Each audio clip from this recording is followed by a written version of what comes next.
the company had about 1,500 acres of undeveloped property, and what are we going to do with it?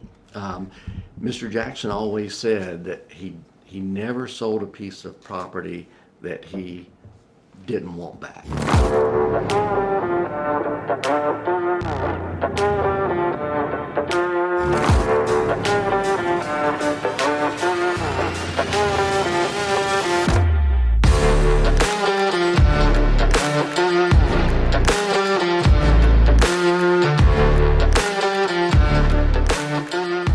Okay, episode 10. All right. Dennis Wade, thank you for jumping on. I appreciate it. Absolutely. Thanks for having me on the Dill Ranch. That's right, the Deal Ranch. So you are president and CEO of the Jackson Companies, which is a big deal. One across the nation. You guys manage the largest campground on the East Coast, which Yes. is super cool. But it's a big deal for Myrtle Beach too, a very historic company. So It is, and you know, Myrtle Beach is a very popular camping destination. We're glad to be one of the leaders in that industry here and within the industry nationwide. So we just won RV Park of the Year last year, and which from the National Association of RV Parks in the Mega Park category. So yeah, it's a neat little business. that's awesome. Yeah. Is that the 7th time? I think you guys It have won. is, yes, absolutely. Yeah, Very so we're cool. very proud of that. That's amazing. Yeah. You guys have won countless awards, not only for the Jackson Companies, but also for Ocean Lakes Family Campground too, which is Correct. cool, and hopefully we can talk about that. Yes. But I want to get started. We can give an intro on, or if you want to give an intro on yourself and where the company maybe is today, which you guys own, operate, and manage. Sure. And then we can rewind to the origins of the company, which would be cool. Absolutely. Yeah? Yeah. So I've been with the company since 1997. I came in as the second chief financial officer. The company had transitioned from really the Jackson family running the business, and then deciding to bring in an outside board and outside management. So I was part of the transition from the CFO, and I was CFO from 97 until 2001, whenever I actually succeeded one of the son-in-laws as the CEO. Wow. And so, which was essentially the plan of the Jacksons and of the family was to kind of get the family out of the business day to day, and let outside management run it with their oversight at a governance level for the family to be able to kind of set those long-term strategic directions. So it's been a great ride. You know, I finished my last year was my 25th year, and so it's flown by, and it's been just a great experience that I've had. Just opportunity to work with the Jackson family. When I first got here, I was assisting Mr. and Ms. Jackson. They were getting up in age, and so I was assisting them with some of their estate planning, financial issues that they had going on. And so it gave me an opportunity to really get close to them, and to that really helped me in my current role as CEO to understand the culture and the background and why we do certain things. And that has just been reinforced by their 5 daughters. So, you know, and it's a very family-oriented culture. I mean, Mr. Jackson used to say, you know, you can call us whatever you want, but you better have family in it. You know, cool. and that's where Ocean Lakes Family Campground comes from. Super cool. Yeah, it's a very important part of what we do, is making sure that we're creating a family environment at Ocean Lakes as well as at Prestwick, and what we're doing at Sayebrook as well. And I think that's evident.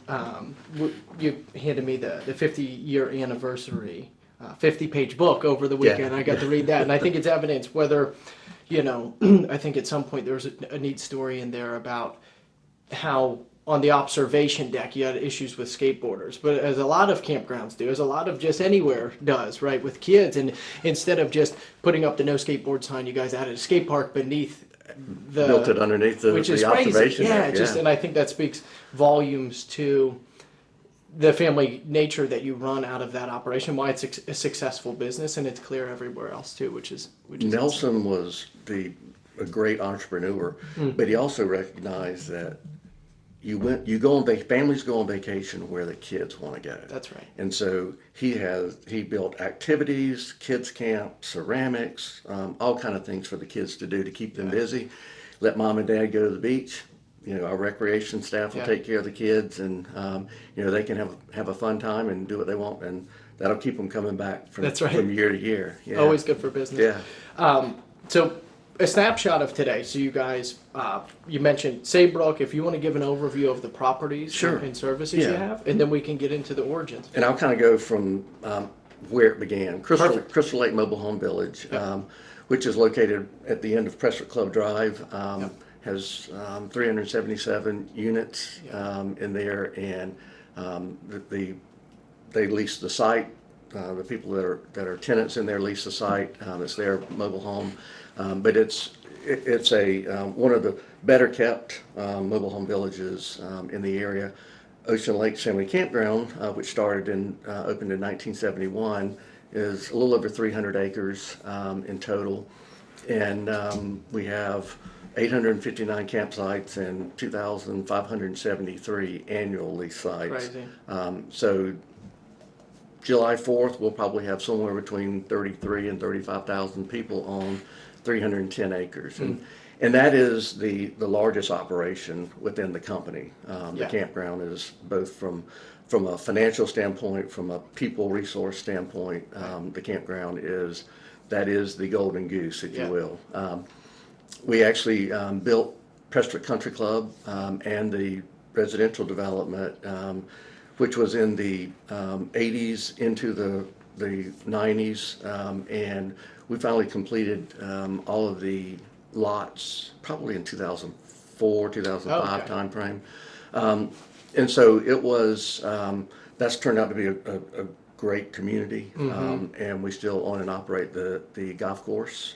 Super cool. And a couple of years ago, we did a reorganization, and basically we were a semi-private club, and so in this market, it's tough to have a membership. And so we basically unwound our membership, and we're just a daily fee golf course today. Cool. And the tennis and swim, which was part of the membership, we gave that to the community when we made that change. And so that has been a little bit more of a difficult business, just with what's happened with golf. Yeah. With COVID, it's become a resurgent. It's actually doing very well now. A lot of folks are getting out to play, which is a good thing for us to be able to attract those people to come to play, and the course is in great shape. Absolutely. And it's an exceptional golf course as well. It's a Pete Dye design, which is a big deal. Absolutely. It's so Pete cool. and PB. Yeah. Yeah, his son. So That's very cool. Yes, he generally beats up on anybody that plays that course. It's very challenging, very tough. A lot of people get done and they're like, it's too tough for me. But it is a fun course. It'll challenge your skills for sure. The last is Sayebrook. Yep. As well as we've got a commercial center at Ocean Lakes Village across from the campground. But Sayebrook is a master plan community that we have been working on for a number of years. And we started with the town center and developed that with a number of, we've done a couple of ground leases, some build-to-suits, and we've sold a couple of parcels in there as well. And so the commercial piece has been in the works the longest. We just started the residential development, phase one, and we've got 3 builders, Pulte, Saucy Burbank, and Toll Brothers, and they're off to the races. They are constructing houses as fast as they can, and a group, Prophet Dixon, is actually building a 324 unit apartment building in there. So the more houses we have, the more demand for commercial restaurants. The commercial will build out eventually. So it's been part of the overall strategy, and that's one of the things that we've been focusing on, is with the campground being the golden goose, diversifying and creating some areas where it's not all our eggs are in just that one basket, but to be able to have tenants and uses out there that the people that are in the campground, they go out there and have dinner, go shopping, go to Target, Marshall's, wherever. It's been, so we do a lot of different things. Exactly. So wearing a lot of different hats is I enjoy that. Some days there's too many hats. Sure. Yeah. But at the same time, it makes the day go by a lot quicker, and I can say that we've got just a great team, whether it's on Prestwick, Right. the campground, Crystal Lake, across the whole business. We've got people that know how to run those businesses, and my job's to get out of the way and let them do that and get them what they need. So it's amazing. Yeah, I drove back here over the weekend on the backside of Sayebrook where all the new residential development is. Right. It's amazing. The properties are super nice. It's well laid out. It's going to be a great community. And then all the commercial development there is top notch. It's good stores and little boutique stores, retailers, clothes. I think that's going to be an exciting area. A lot of people have been waiting to get the road system complete in there so that you've got more than just one way in and one way out coming out to 544 now that you've got Sheffield Parkway, Sayebrook Parkway that goes and intercepts that. Yeah. So you can come out, you can find your way to Palmetto Point, you can find your way to Big Block Road, to the bypass at Coventry. So it just gives people different options of how they want to circulate. And that's been on the plans as well for a very long time to get all of that done. And so we're glad to be at that point. We're still under construction on the amenity center. That's supposed to be done here hopefully within 45 to 60 days. And so that'll open up to the residents that we've actually got we got a number of houses that the builders are building right now. We've got 7 families that have purchased and are living in there. So that's, seeing some of that. It's a big deal to get it there. To go from a plan and seeing it on a board to seeing it in someone's real life. Life is there. Yeah, absolutely. So it's a special very moment. rewarding. Very cool. So rewinding for anyone that hasn't heard the story, and I've been fortunate enough to get that information shared from you and do some research online too to hear the story. But it's one of the coolest, really, ultimately to me, right, being a real estate story, right? They, Mary, Emily, and Nelson inherited this land, 2,600 acres. Somewhere in the 60s, it took about 10 years for really for them to actually get it. It was tied up for quite a bit of time. Contested estate, and absolutely. And they couldn't afford the inheritance tax on it. So then comes all of this. So I'll let you kind of give an overview of the story. But it's really cool. So you kind of go, her father was a pharmacist in Conway. And he acquired tracts of land. He actually started acquiring land down at Myrtle's Inlet. And back in the day, Myrtle's Inlet was like another planet. I mean, it was like another place. And so he wanted to get something closer. The air base was here at that time. He wanted to get something closer to Myrtle Beach. And so he actually, with some cash and the land in Myrtle's Inlet, he swapped for property where we're at today and then bought some additional acreage. He would buy farms, timber them, use the proceeds, then buy the next farm.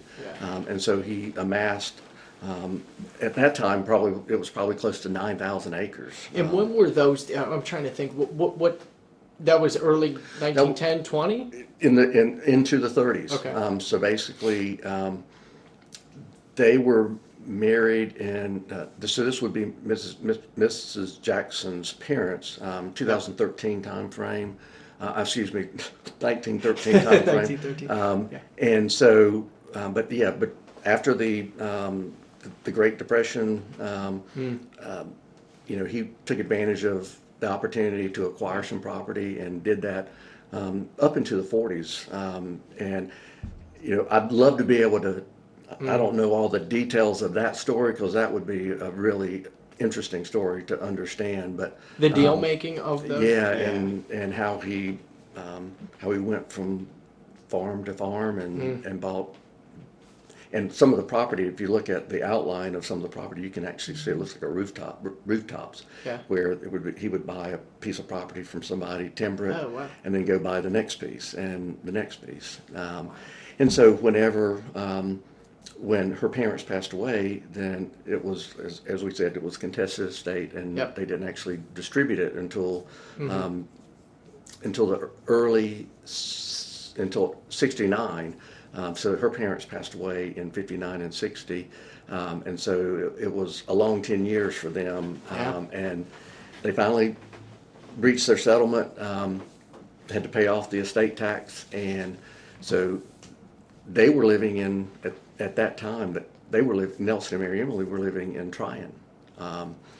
And they would come down every weekend, and they would be working either at Crystal Lake or starting to do the work at the Yeah. campground with their daughters, five The five daughters. kids, Yeah. yeah. And so it was, they were making a huge sacrifice. And this would have put Nelson in probably in his 50s. So he's coming out of Tryon, North Carolina. Yeah. He's in the cloth business up there, textiles. And so they come down here and they're full force. Yeah. They're going to develop this. And didn't have a whole lot Right. of money at that time. And every time that they made an extra buck, Yeah. it went right back into the property. And so how times have changed Yeah. from those early days. Yeah, But I would say. they made the sacrifices, and Yeah. and their daughters were with them in the business as the campground was growing. And they've seen it firsthand and been part of that growth and expansion over that time period.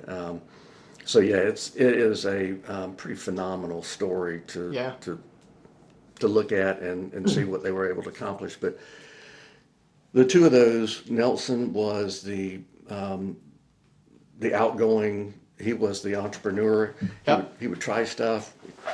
He had his fair share of strikeouts, but he had his fair share of home runs too. Yeah. Mrs. Jackson was the more quiet, Southern genteel Sure. from Conway, and but when she spoke, everybody listened. Yeah.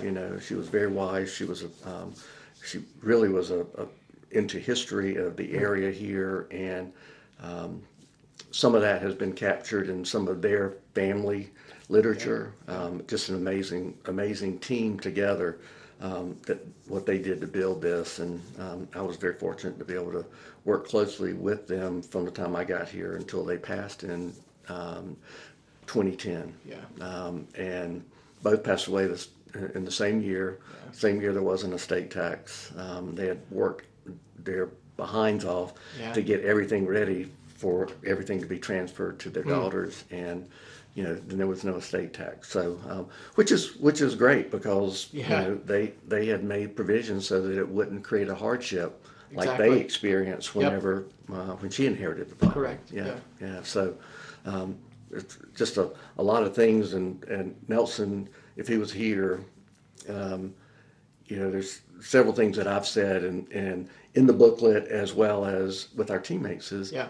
We're not in the camping business. We're not in the golf business. We're in the people business. That's right. And Mr. Jackson was always, you got to love the people. Yeah. And he was actually, as I got to know him, he was actually he could be very introverted. You never knew was shy, never knew, but he would get himself built up whenever he would be in front of a crowd, whether Yeah. at the campground or church service or whatever. And it was kind of his showtime. Yeah. But on the inside, it was a different animal. And It's interesting.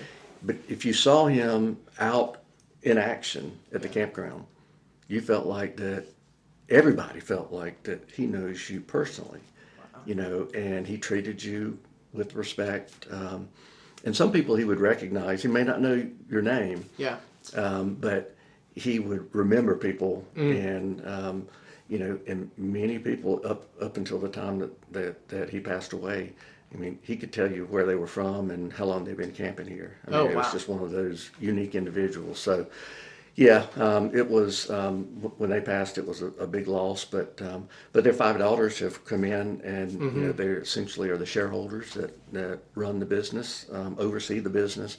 They get us to execute on a daily basis, but between the family council and our board of directors, they set the strategy, we implement and execute. Yeah. And they've been a part of the business from the beginning, from what I've read.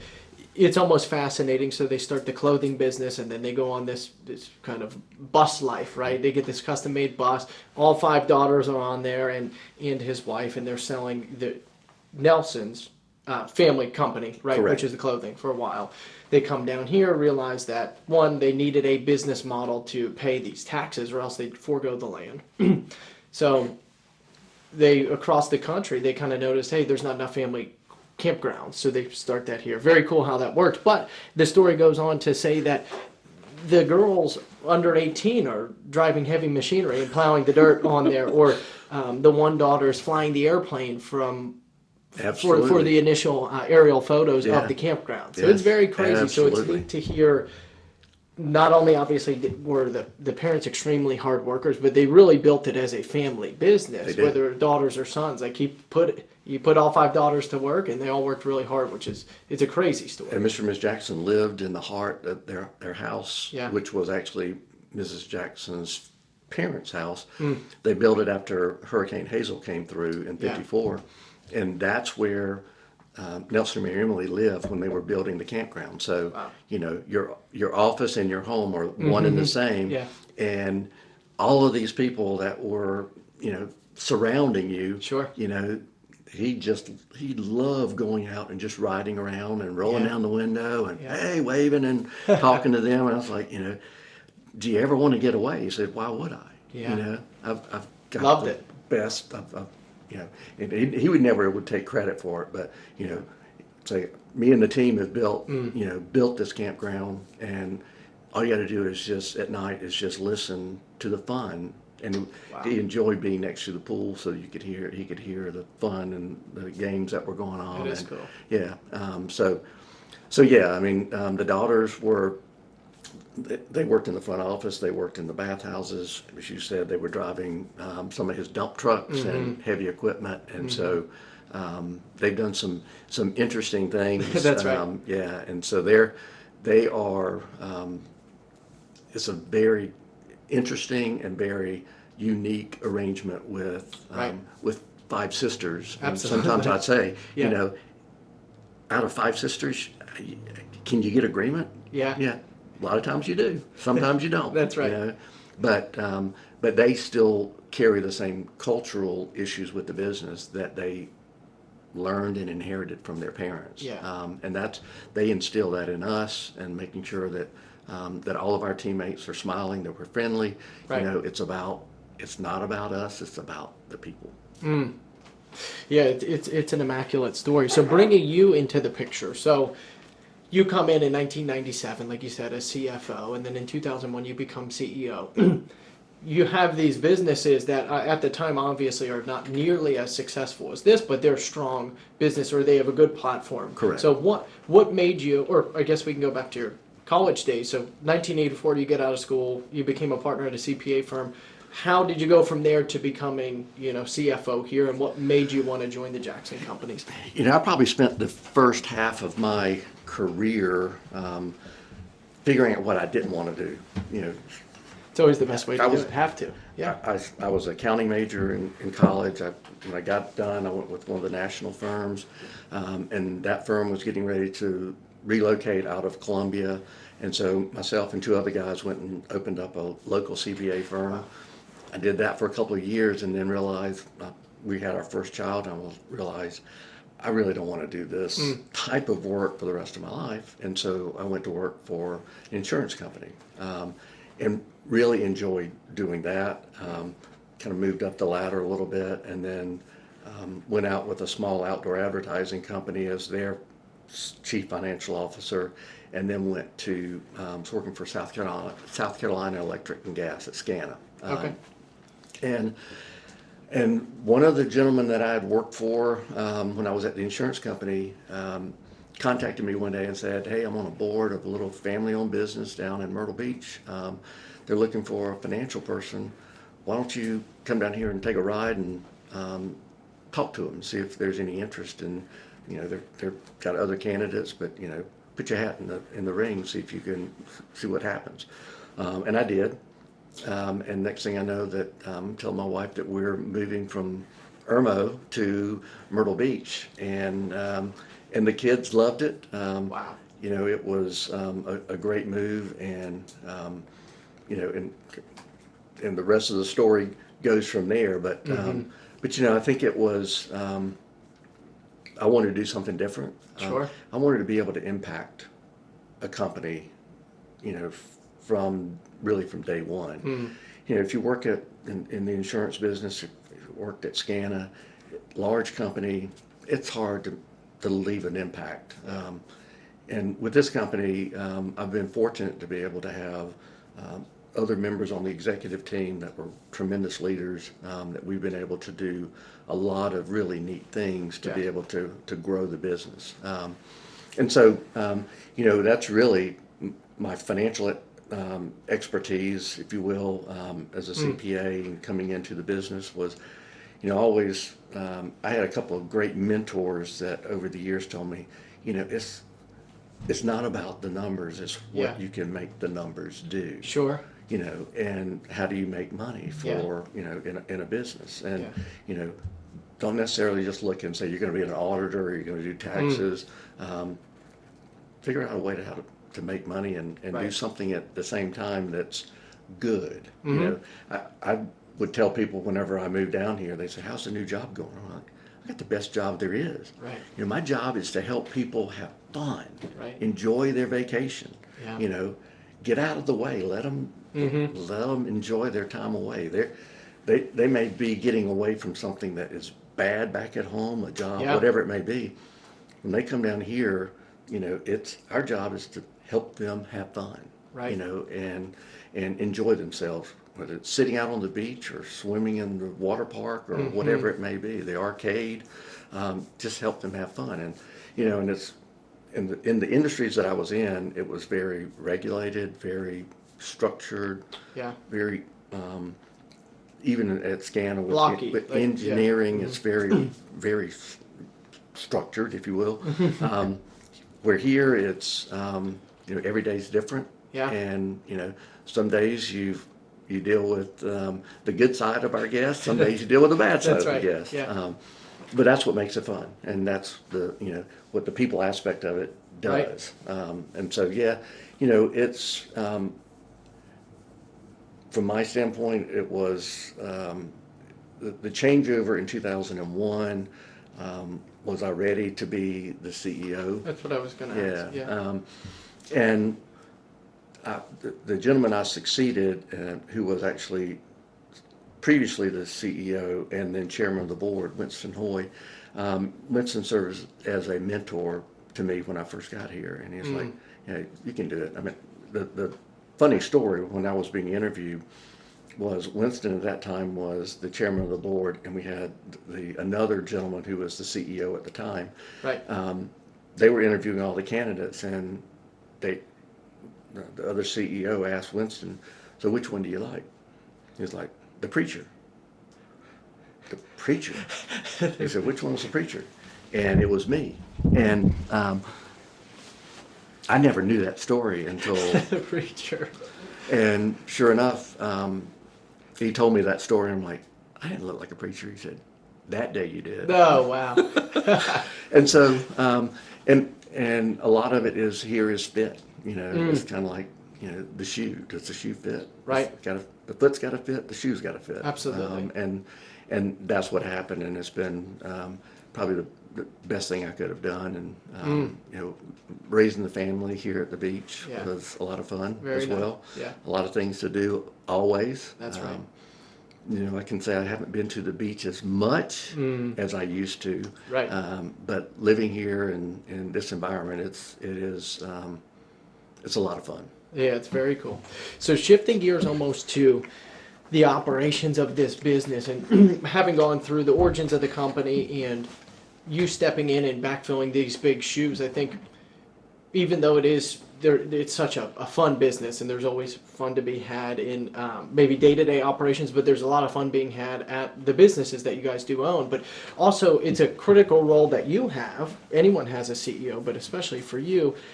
We're in a very competitive market, not for any product or service, but for vacation services. Absolutely. Being a campground, or very competitive market for golf courses too. So from the business standpoint, like there's a lot of people I would assume in some way, shape or form that want to steal market share from you guys in one way, shape or form. Could be camping, could be golf, could be, commercial. And this is the Sayebrook, obviously, is now maybe our most competitive market, which is core real estate, Sure. Housing or commercial. When you came in, what did you see as an opportunity to grow the business? Like, where did you see, and then kind of walk me through, how do you operate all of these different businesses? We have golf, we have commercial real estate, residential real estate, and then we have tourism slash, you guys have an amusement park there almost too, right? So what do you look at for operations just through your job, through your day, through the year? What are the goals, and what do you do? Yeah. One of the things that we did in the early days whenever I was CEO is we actually had undeveloped land that was actually on the 310 acres that we converted into annual lease sites. So I want to hear about that. we had the ability to go in and build those sites, sell the lease rights, nothing there. It's just basically a site. It's got the infrastructure in place, but they were, at times it was anywhere from 40 to 80,000 just for the right to lease that site back in the day. And that's, with the home. Let me rewind it. Okay, whose idea? So right now we have RV pull-throughs. You have other. You have a huge RV center there. You have a golf cart store, but for where people can stay, you also have all these homes that are on the property, right? Which have these annual leases. You see them driving by on 17. They're immaculate homes, and you can buy the great house, but also it's nice because the amenities, so to speak, are taken care of, and the outsides, security, 24/7. Yeah, absolutely. So whose idea was that? Because it's genius to have this annual lease. That's Mr. Jackson. Was it? Mr. Jackson. Yeah. The folks that would come down and camp, and two things happen. The folks that camped bring their camper down, and they'd say, and this was back in, whenever the gas shortage in the early 70s, and they're like, Mr. Jackson, I really don't want to take my camper home. Right. I'm coming back in a couple of weeks, a month, whatever, and so can I just leave it here? And he was like, okay, well, I'll go stick it over there in the woods, and when you come back, I'll pull it out and put it on site. And that became the origins of our camper storage operations, which we have in excess of 2,700 campers that we charge them a fee to be able to leave their camper on our property. And we've got it built into the system, so we know when they're coming back.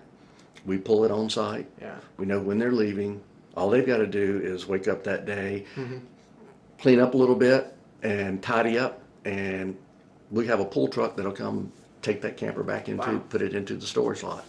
And so that became a big business. But then it became, Mr. Jackson, I've camped on this site for 2 years. Right. And I really want that year round. I want that site year round. Yeah. And Mr. Jackson, he said, well, let me see what I can do. Would you take over here? Yeah, I'll take over there. He said, well, let me figure out what I can charge you, because I can't charge you the same price for the nightly camping that I'm going to charge for you for year round. And so it evolved. He'd say, okay, go ahead. That's now going to be your site. I'm going to charge you one time a year. Right. And then it became where the interest in those and the desire to have an annual lease site popped up, and people were like, I'll pay for that. I'll pay for the right to lease that site. Okay. In the early days, it was not $40,000. It was he was probably just giving them away. Right. You just pay the rent, and you can and initially it wasn't, you couldn't do stick-built homes either. And so it was usually a camper that was tied down. We've got some of those in the campground today, where it's a camper, it's tied down, but it's, it can be pulled out if need be, if a hurricane's coming, whatever. But probably after Hugo is when the evolution of the stick-built house came into existence. And so, the interesting story with Nelson was Nelson listened to what the people wanted. And he figured out a way at an affordable price for them to get what they wanted Yeah. and the campground to get what it wanted. And it wanted more people. And Nelson always said, we're not going to, you have the house, your friends, family can come stay. And then it became, well, we'll rent it for you if you don't have, Oh, no way. people want to rent your place, we'll rent it for you. We'll be your property manager. But we don't have to be. You can do it yourself. This is crazy. Yeah. And so instead of having an empty house other than when the leaseholder is using it, people now, it evolved to where it became an investment property. Right. And people buy them just for that, to rent them out and, let other people come and enjoy it. And Nelson figured, well, I'm going to be selling, golf car rentals to those people. They're going to go and get ice cream and, cheeseburgers from the food service, the grocery store. Oh, my It's Lord. just, He's a genius. Yeah. And this is crazy. but was it did he have this grandiose vision at the beginning? No. He had a very acute ear to listen to what people wanted and figure out a way to give it to them. Well, and he was immersed in the business. He lived there. He was the first work from home, Nelson Jackson. He'd go around and drive his vehicle around and collect rent. That's insane. Yeah. So that makes a lot of sense, right? Obviously, just living there, but how the company evolves and is just so successful, right? Keeping that ear to the ground for what the people really want. Absolutely. So bringing this back to you then, so you come in, these things are evolving. Like, what do you look for now on a daily basis? You have these revenue streams from all these companies. Ultimately, we have fixed cost on a lot of the stuff that goes up. That could be this current interest rate environment. That could be insurance costs, which are going up for everybody too. Going crazy. Yeah. But then we have this operating cost where between staff and utilities, and maybe utilities, obviously not as much that we can change, but your job being, okay, how do we keep the same people coming back? How do we grow revenue? And then is there a way for us to save operating expense or costs? So what do you do throughout the year, and how do you look at each business? How do you manage them? Our biggest variable is really our staffing. That is the largest cost that we have. We generally, we're not that far off from core workers kind of year round, even back to when I started in 97. So it's what we do. We actually, we literally double in size during the summer. And the last couple of years have, as departments have grown, as our operations have grown, we've had to increase our staffing levels. In 97, I think we were probably peaked out at 330. And so now we're probably at close to 700 during the course of the year. And so that has been kind of holding the throttle on the growth, because a lot of those folks are working from Easter through Labor Day, and then they go back to school, go back to college, they're teachers, and so, but being able to have those people return year after year has been extremely important for us. So that's probably the biggest throttle that we've got. That we've got. There are other elements with, maintenance and repairs, and we're a big investor in making sure that the properties look good, that we maintain them. Even in the years when the golf business wasn't as profitable and fortuitous as it has been recently, we had the commitment to Prestwick to say Prestwick is an upper tier golf course. Absolutely, There were times whenever you didn't irrigate. There was times, and you're going to pay for that one way or the other. And so the family was committed to making sure that all of the properties are maintained at the correct level, at the level that our guests expect. And so so I would say that in looking at other elements, it's looking at pricing on groceries, pricing on food, and making sure that we're giving the people the right product that they want.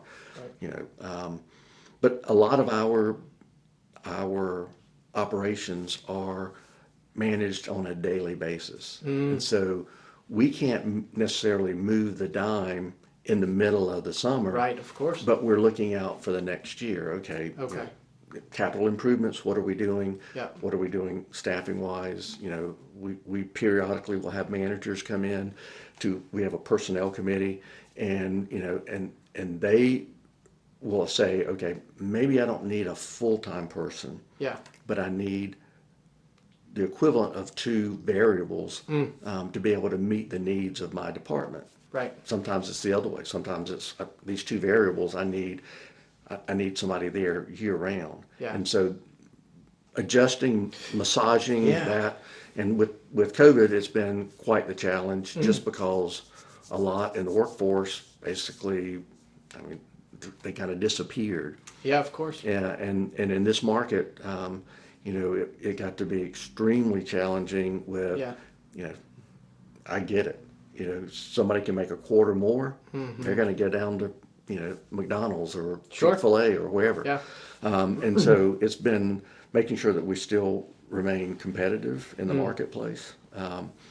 Our full-time positions are pretty sacred positions within the company. And the benefits, we try to offer a very competitive package seems with like that. Yeah. And so from that standpoint, but we generally will bring someone that was in a seasonal/variable position. They're generally the ones that are going to be moving into the wow. full-time positions. And once you get into full-time positions, there's not a tremendous amount of turnover. I know, it's crazy. Just It's because crazy. people they like working here.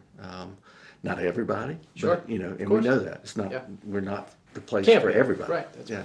But for the ones that are here, and if you look at the longevity of our management team, our VP of Campground Operations and General Manager Greg Bender, he celebrated his 35th year Wow. in March. And he's grown up in the campground. I mean, literally, his family bought a Really? site, and he spent his summers here. He worked in That's a arcade, crazy food story. service, yeah. And so he rises to the level where he followed Lance Thompson, who was VP of Campground Operations and General Manager, and Greg, stepped right into his seat. Wow. And so I've been blessed with a team that knows how to run their business. I don't need to know how to run their business. Yeah. I need to be able to help them, get what they need to deliver Sure. for our guests. And that's really what a lot of what we do is making sure that our HR folks are out recruiting for the departments what they need, the skill level. We think that we've got the best people that we hire. They are the best, and because we want to take care of the best. Sure. And so your weakest link is the level that we want to make sure everybody is right. at that higher level. Yeah. And I think that's one of the reasons that we've been successful in being so successful as a business, is that Yeah. a lot of our feedback from our guests are, security's friendly. We feel safe in Right. here. Everybody goes out of their way to help. I mean, that's what I talked about earlier. I mean, Yeah. our job is to help you have fun. Our laundromat, we'll clean we'll actually wash your clothes for you while you're on vacation. That's cool. Just drop it in the bag and so it's a fluff and fold operation. So Wow. you don't have to worry about washing the clothes when you get back home. So those are the things that over the years that some of those have been from past operations. Some of those have just been, we make a recommendation. We've got about 1,000 golf cars in our fleet that we rent out on a daily basis, and that business has grown nice. over the years. Actually, Greg Bender, our VP, actually was instrumental in growing that over the years. And it's one of the things I joke about with the board is we would take an financial analysis to the board and show that basically we can almost pay for those golf cars in the first year. Wow. And they go, well, this is we don't need to vote on this. Right. Yeah. And then you're going to take them and you're going to, when they're done after 4 or 5 years, you're going to take them and break them down, refabricate them, and turn around and sell them. Wow. Yeah. And make money on that piece Jesus. as well. So, it's, It's quite a nice operation. it I would is. say. Yeah, it really is. And, That's cool. it's a lot of fun. It's, at times there are its fair share of headaches, but,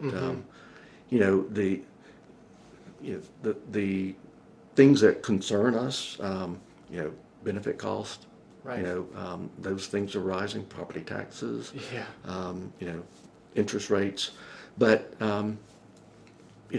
we are still, I think from our standpoint, we still provide a good value to our Absolutely. leaseholders and Yeah. the folks that camp with us and the folks that play golf at Prestwick. And so, we want this to be a long-term venture. And so at some point, somebody will be sitting in this chair. Yeah. But hopefully we've got a nice long run out to continue to do the things that we do today. Yeah. We know that we've got the campground's getting to be a mature business. And so we're looking for the innovation. What are the things Right. that today that the kids are doing that we need to be Doing. planning for, to be able to accommodate them, to give them other things to do Right. while they're here. It's always a challenge in any business, right?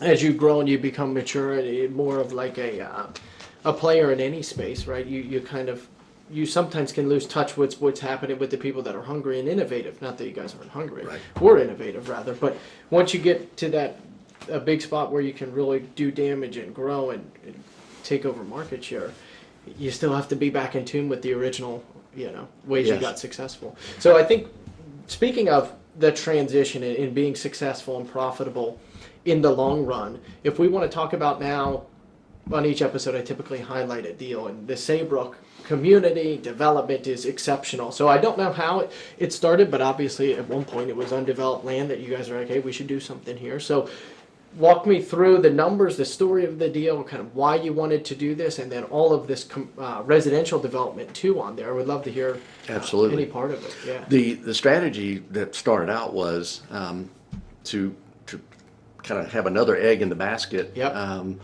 not just put everything with the campground. And the company had about 1,500 acres of undeveloped property, and what are we going to do with it? Mr. Jackson always said that he never sold a piece of property that he didn't want back. He always regretted selling a piece of property. Oh wow. Yeah. And so, but we've had to do that on the development side and in Prestwick. Yeah. But it's part of that business. But we try to maintain ownership if we can. Yeah. And so when we started with Sayebrook, it was really just the parcels that are out in the very front on 544, where Bob Evans is, where BurgerFi and Parcel C, where that building is, Yeah. and the where Pinnacle Bank. So that like is. retail area, right? Okay. Yes. So is that land that you guys own still? We own it. Okay. Yep. And so Bob Evans was a land sale, and that was we go through a pretty detailed process with the family, and their approving of property sales. Right. It's one of the things that is core, is that acquiring or selling, Requires. that Yeah. they want to be involved in the decisions on those, and I get it. And so, but we also realized that that corridor was going to be developed, and so we're right at one of the major nodes, Yeah. the bypass and 544, and so let's get something happening there, start generating some revenue, building the buildings, paying those back. Right. And so we've done that, and then we started, and that was probably in 2001 when So the do you first guys phase. own the real estate, or are they just long-term land leases? Who owns the building? So, it varies. Okay, So, for okay. example, Pinnacle Bank, that's a ground lease. It's a long-term. It was with Beach First Bank years ago, whenever they opened. So that is just a long-term ground lease, where the parcel C is across the street on Sayebrook Parkway.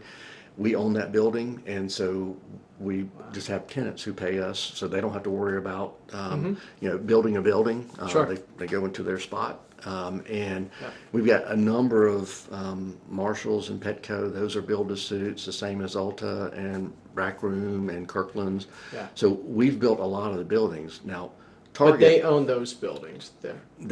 no, we own Oh, the buildings, okay, and they're okay. just a tenant with us. So Target, that was that's probably one of the most Yeah, how does that interesting deal deals. work? Yeah, Target gets whatever they want, I would And assume. So we said, we want to ground lease it to you, and they're like, no, if we're coming, we're going to own it. We own wow. our destiny. How did that deal get brokered? Just do you have like how does a Target or a Walmart deal come around? Do they come to the landowner or the county and say, hey, we want a Target here, or do you market your land and say, hey, a Target could go here? We had conversations with a number of Large firms that Yeah. were a lot of companies are they're out looking for land for a Target or for Walmart, kind of same thing. They have people that are out there. Yeah, We want brokers to be in on this them. market. Yeah. Yeah. They're basically they do land. They're land finders. It's not the right term, but Like a essentially land broker they specifically for secure- the big. Yeah. Okay. And so that's what happened. We actually had somebody approach us and say, have you talked to Target? And at that point, we had not. And we were like, we'd love to have them here, but, and that's whenever the conversation of they're not going to ground lease it, they'll have to buy it. And we were like, okay, if we can get them, because guess what happens when you get Target? Yeah. Boom, it's Thousands like a of huge cars, right? magnet. Yeah, and the other tenants like Marshalls, Petco, they want to be next to Target in that commercial development. And so we worked that deal probably in the 2007, 2008 timeframe, and the market blew up. I mean, it was How'd that deal end up after that? they basically put us on the shelf. That Target deal. Yeah, and so we were down to almost the last step before getting approval for the capital funding, and Target said, it's getting crazy, Whoa. we're going to put you on the shelf. And so when things settle out, we'll come back. And we thought, we'll never hear from them again. But they did. They came back. And, What year? 2010. We closed the property on 2011. And they started building their building immediately after that. And so, Wow.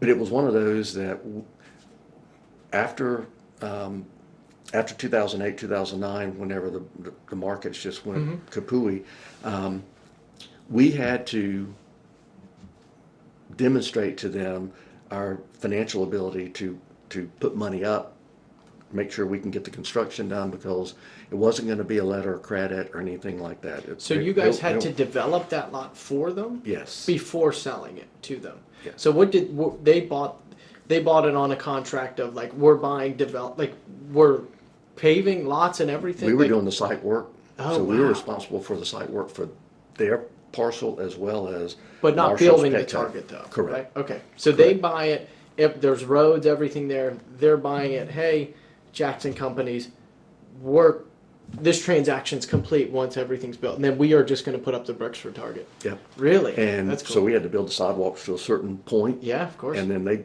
took their building and went straight up from there. Wow. And it was literally, slat wall, essentially. They poured it on site, let it cure, lifted them up, connected them, and the Target building was, it was amazing, the process to go through. But we had to verify that everything, all the civil engineering, we had to make sure that everything was just perfectly level. And we actually developed their site work, but they reimbursed us for that. But, for the cost of doing the course. site work. Yeah. But that was part of the deal, and but we had to demonstrate that we had the financial wherewithal to be able to do all of that work Right.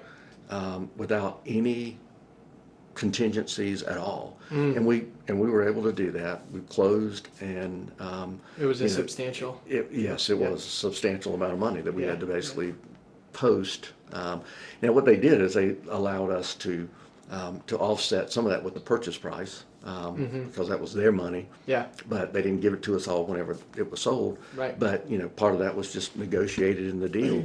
But yeah, that one was, we were kind of touch and go, and then, it's like, we're going to put you on the shelf, and we'll come back, and we're like, Right. yeah, we'd spent a fair amount of money on engineering and all Sure. of that. But once that happened, once we closed, it's Wildfire. it's been drinking out of a fire hose ever since, because you can see the selection there, and we've been really trying to have the discipline of, we want to make sure that the tenant mix there offers some diversity, offers some, we've got, the people that want to go to Target are the same ones that want to go to Marshall's, Of course. Ulta, Yep.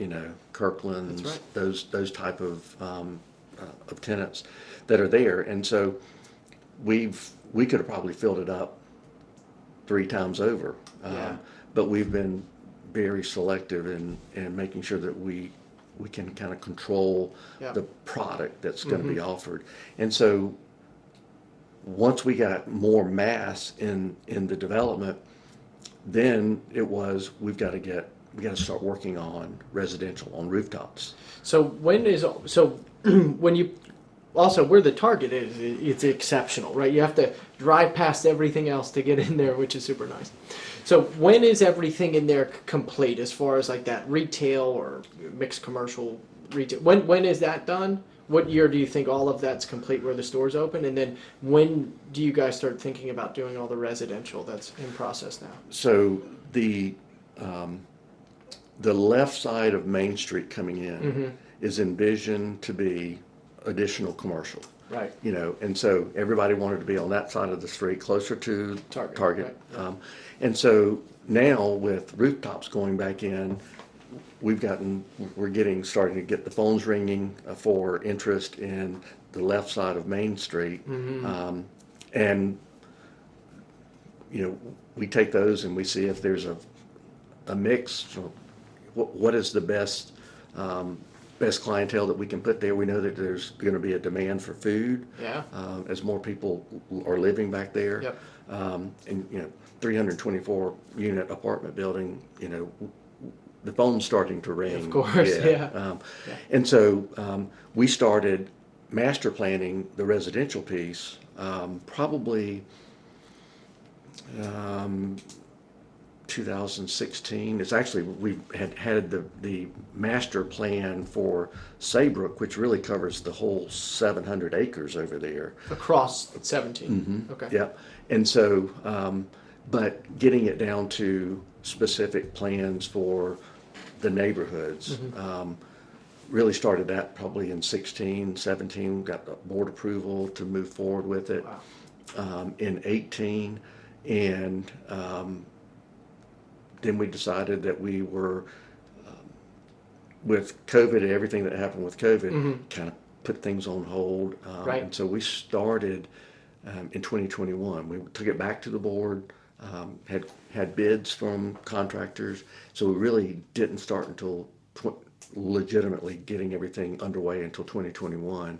Oh, no way. And so we were able to recruit the builders to come in, and it's a T&D, a traditional neighborhood development that's over there. And so that is mostly kind of like a part of a market common, or Yeah, the cottage home is Charleston-esque. exactly. Yeah. And so Who's building that? Can you? Or you said 3 different companies. yeah, so right? they're Okay. and they Pulte Toll Brothers and Saucy Burbank, and they all have their strength in kind of different aspects of that development. But we've our development team really has been controlling what product and architectural design that's Is going in into pockets of the neighborhood? Because are builders confined to certain areas, or are they mixed? They're mixed. Oh, cool. So we're selling them lots in different places. So you may have Yeah. a corner lot that's a Pulte home, and there may be two lots down. It'll be a Saucy, and then Oh, no way. yeah. And so it just we've kind of worked it out so that, and there are some areas where, Right. there's pulte, or, there'll be some Yeah. grouping. But yes, it's not like this section over here is going to be Right. all saucy. Just- This is going yeah. to be cold, and so there's going to be a variety. Yeah.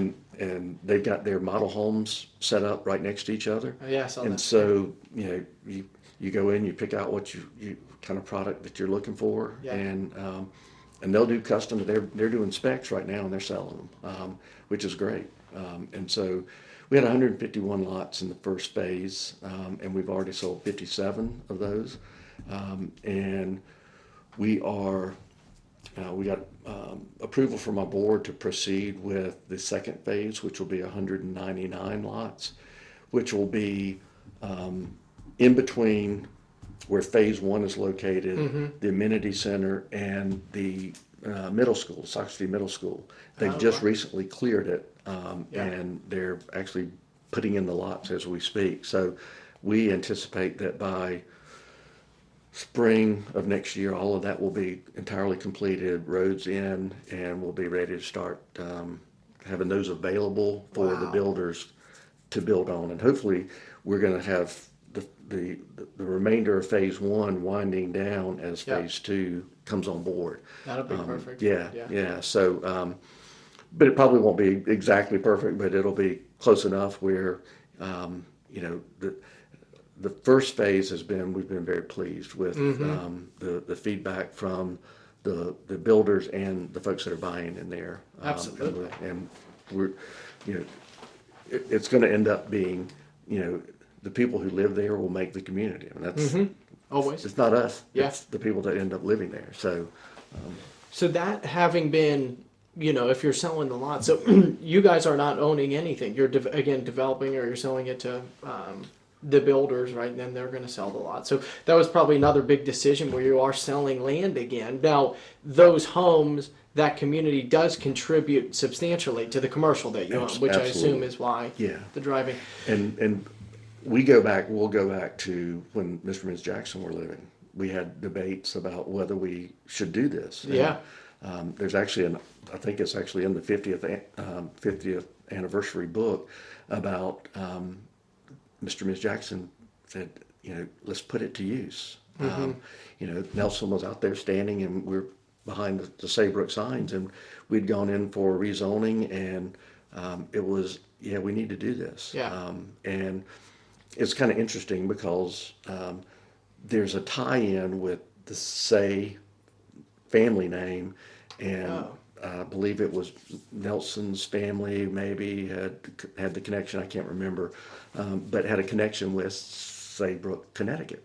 And so there was a link there between the families, and so that's where the Sayebrook name came from. And so it's Mrs. Jackson would always say, you can't hold it forever. We can wrap up here in a second, but one thing I think that I'm very excited about that community for is having been down here and obviously living here and working on buying different apartment deals here. I'm on the road all the time, and the one thing, having lived in different cities, and I traveled quite a bit too, and in my life,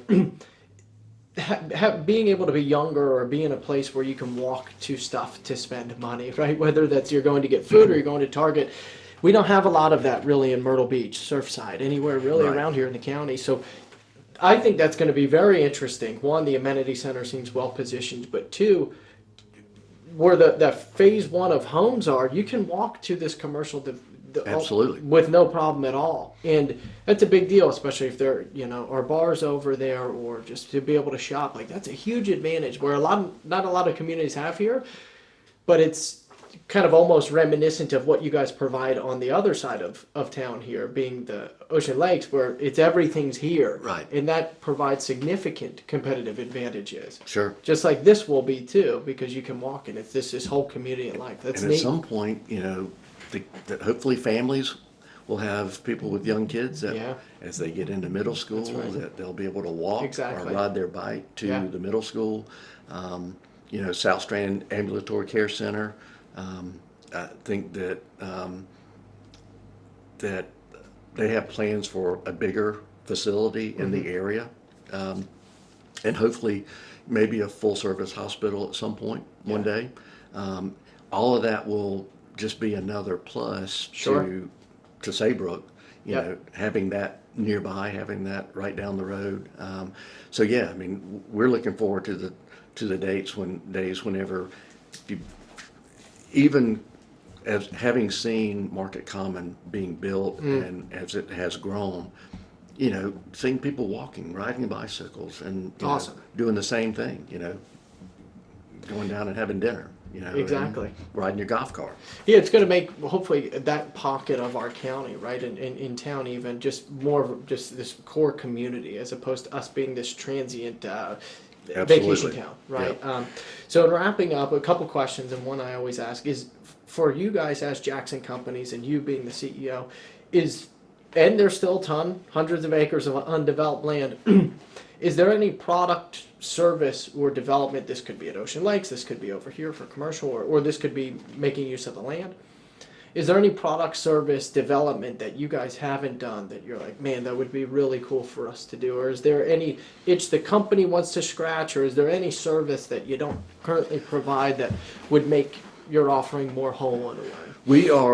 There are several things that we really want to focus on. And I think, you know, with the campground, it's what are the, using technology, what are the things that we can do that provide an experience for, and largely it's for the kids, you know, the kids, I hate to say it, but you know, their heads down, they're looking a lot at that. more digital now. But is there something that interactive, is there something that we can do that may be able to involve technology, that it can be, you know, an interactive process that you know, the campers. So right now, nothing that's on the board, but you know, we're looking at some things with using a technology almost like a Disney-esque, where you know, you can go and play arcade, go win points, and just do a wristband. That's nuts. Go, you know, you can get into the water park or whatever. Right now, the water park is open to anybody that's staying there. And so there's been some little issues with that. But for the most part, I think our goal right now is focusing on, with the amount of capital that's going into the residential and commercial development, is keeping that going, and not really taking our eye off the ball. And keeping the development going. Yeah, keeping the development going, and we want to finish that off to where, and it's not going to be a 25-year struggle to get through it. You know, we hope that demand will continue to be as it is today, and that the builders will continue to be successful and build over there, because the land is entitled, it's ready to go, but we're not going to, we will not do a full build out all at one time. We're going to do it in phases, and hopefully that allows us to, if desires, if tastes change, then that can be reflected in the product that we're offering over there. And I'm sure that at some point, some of the product will probably change. But you know, our goal is just to keep the golden goose over here, producing golden eggs. Absolutely, continue what we're doing at Prestwick, and you know, continue to build out. And at some point, you know, maybe we invest and look for some property elsewhere. Right now, we've got so much. We got so much that we, between here and we're the ends of Sayebrook, that's more than we can shake a stick at right now. So it's enough to keep us busy. But we do think about, okay, what's the next thing that we may want to consider from a business standpoint. And we're looking at some potential deals, as you talk about, and you know, and hopefully maybe acquiring some property in the coming months, and that will give us some additional opportunities to grow the business. So, I would say, and so Yeah, it's been great. It's been fun. I think this is pretty much a good wrapping point. I was just going to leave it to you. Is there anything else about the Jackson companies as a whole, or each of the individual businesses that you didn't get to share, or would like to promote in any way, or just to put a cap on it? Well, I think you look at the campground. I mean, we basically have the amenities and services there. Golf cars. You can rent a golf car. You can actually purchase a golf car. We'll sell your golf car. Same thing with property management. It's like a little city. It is. And so it'd be difficult to replicate that today. And that's really, we give credit to Nelson for having that acute ear to be able to do the things that we do and impact the number of people that go through that campground every year. And a lot of people will tell us, our kids don't want to go to Disney. Yeah. They want to go to Ocean Lakes. Wow. That's what we want to hear. I love that. That's a perfect place to stop. Dennis, thanks for coming on, and thanks for having me in your office. Thanks for doing this. Thanks for being on your show. Perfect.